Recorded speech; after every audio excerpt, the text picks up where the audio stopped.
Assalamualaikum warahmatullahi wabarakatuh.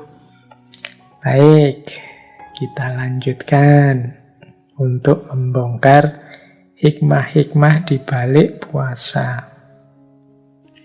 Selanjutnya, mari kita tengok sebentar hakikat dari tindakan kita berpuasa. Kalau saya memutuskan untuk puasa, itu berarti apa sih? Nah, ini kita sedikit bermain logika. Jadi kalau kita memutuskan untuk puasa, itu sebenarnya ada beberapa maknanya. Yang pertama apa? Begitu kita memutuskan untuk puasa, berarti kita sedang memilih kehendaknya Tuhan dan bukan ego kita sendiri. Puasa ini kan perintahnya Tuhan, amanat dari Tuhan yang harus kita jalankan. Allah menginginkan kita puasa. Sementara kita sendiri kalau mau jujur kan inginnya tidak dihalang-halangi, tidak dibatas-batasi. Kalau menginginkan makan, menginginkan minum, menginginkan hubungan seks dengan siapa saja, dan lain sebagainya. Begitu kita lebih milih puasa, itu kan artinya berarti kita lebih memilih kehendak Tuhan dibandingkan ego keinginan kita sendiri. Jadi ini keutamaannya yang pertama. Jadi dibalik keputusan kita berpuasa. Ini keputusan yang sungguh-sungguh ya, bukan puasa hanya karena terpaksa atau hanya karena ikut orang lain atau puasa hanya karena sebagai tindakan yang sudah kadung. Kalau bahasa Jawanya kadung itu, ya sudah terlanjur jadi orang Islam, gimana lagi Pak, harus puasa. Itu kalau seperti ini tidak ada nilainya, keterpaksaan itu kan tidak ada nilainya. Tapi kalau kita dengan sadar memilih puasa, meskipun kita tahu diri kita ini sebenarnya lebih senang kalau tidak puasa, ini berarti menunjukkan bahwa kita lebih memilih kehendaknya Tuhan dibandingkan keinginan egois kita. Maka tadi teman-teman, kalau madrasah puasa, pelatihan puasa ini sukses, besok kalau kita sudah selesai Ramadan, ayo kita ingat-ingat jagonya kita di bulan Ramadan ini. Kejagoan kita di bulan Ramadan ini apa? Lebih milih keinginannya Allah dibandingkan keinginan kita sendiri. Kalau nanti setelah puasa ini kita masih bisa begini, berarti pelajaran kita di bulan puasa sukses.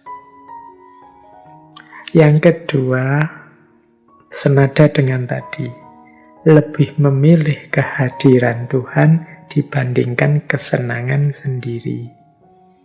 Jadi berpuasa ini kan semacam dimensi spiritual yang menghadirkan Tuhan dalam kehidupan kita.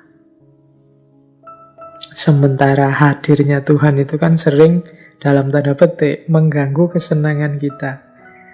Kita ini kan inginnya hidup itu senang-senang, apa saja yang kita inginkan terpenuhi, meskipun kadang yang kita inginkan itu tidak positif. Tapi dengan memilih berpuasa, yang di situ kita dilarang banyak hal, lahir maupun batin, sehingga sebenarnya hakikatnya kita itu tidak terlalu suka dengan puasa, tapi tetap kita lebih milih puasa, karena kita lebih memilih kehadiran Tuhan dalam hidup kita dibandingkan kesenangan kita sendiri.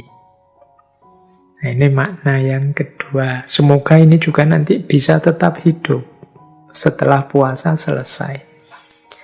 Semangat lebih memilih Tuhan daripada kesenangan kita sendiri.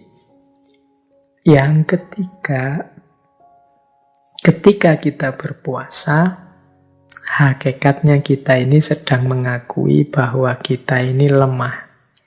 Yang bisa menolong hanya Allah. Ternyata kita ini butuh Allah, perlu Allah.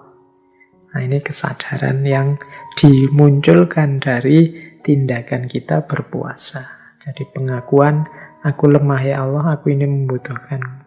Makanya ku jalani puasa, ku tunjukkan betapa aku ini tidak kuat, aku ini lemah. banyak kekuranganku, hanya Engkau yang bisa membantu. Kemudian yang keempat, hakikat tindakan puasa adalah situasi ketika kita merendahkan diri. Merendahkan diri itu kan menunjukkan betapa kita ini lemah, betapa kita ini rendah. Kita harus berjuang mati-matian mengatasi godaan nafsu, ambisi, dan lain sebagainya. Tapi tidak masalah, karena kesadaran bahwa kita lemah itu hakikatnya menunjukkan kita sedang dalam proses untuk naik. Jadi ini agak unik, sadar bahwa kita lemah, tapi kesadaran bahwa kita lemah itu ternyata secara spiritual kita ini sedang meningkat. Kebalikannya, kalau ada orang menyadari dirinya atau menganggap dirinya sebagai yang tinggi, yang jago, yang hebat, justru secara spiritual biasanya dia turun. Nah, puasa ini momen kebalikannya. Kesadaran bahwa aku ini lemah dan rendah, tapi begitu kesadaran ini muncul, sejatinya level spiritual kita sedang naik. Banyak juga orang puasa yang tidak muncul kesadaran ini, ya mungkin karena puasanya banyak yang hanya formalitas, yang oleh Rasulullah disebut hanya mendapatkan lapar dan hausnya saja.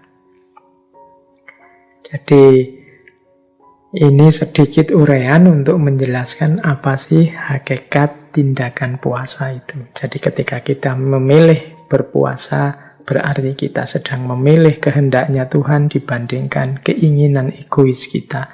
Kita lebih memilih kehadiran Tuhan dibandingkan kesenangan kita sendiri. Kita memilih untuk mengakui bahwa kita ini lemah dan membutuhkannya. Tidak mungkin kita sukses, kita berhasil, kita jaya dengan daya kita sendiri yang lemah. Dan dengan itu sebenarnya level spiritual kita sedang naik. Jadi kesadaran bahwa kita rendah, sebaliknya menunjukkan spiritualitas kita yang sedang meningkat. Nah, sedikit-sedikit ya, semoga teman-teman bisa menangkap ini. Saya tidak berani cepat-cepat, berpikirnya pelan-pelan. Khawatirnya ada yang meleset. Setelah ini mungkin agak dalam. Nah, disiapkan dulu ubur rampingnya. Kalau yang tadi sebenarnya masih naratif, masih sederhana, uraian yang saya jelaskan sebelum ini itu teman-teman bisa menemukannya di mana-mana. Nah, setelah ini kita mungkin agak ke yang lebih filosofis lagi tentang puasa. Baik, kalau tidak bisa ditangkap, misalnya susah dipahami, ya tidak apa-apa, didengarkan saja. Paling tidak teman-teman sudah dapat pahala dan ridhonya Allah dengan mengaji, dengan memperluas wawasan, mencari ilmu. Insya Allah, kalau memang Allah mengizinkan, ya nanti cahayanya masuk. Kalau tidak, ya kita berdoa semoga Allah ridho dan memberikan cahayanya. Oke, untuk malam hari ini saya cukupkan sekian dulu. Mohon maaf kalau ada yang kurang berkenan, mungkin 1-2 kekurangan apa, mohon dimaklumi. Kalau ada kekhilafan, kealpaan yang teman-teman ngerti benernya seperti apa, ya silahkan disampaikan. Kurang lebihnya mohon maaf. Wallahul muwaffiq, wallahu a'lam bissawab. Wassalamualaikum warahmatullahi wabarakatuh.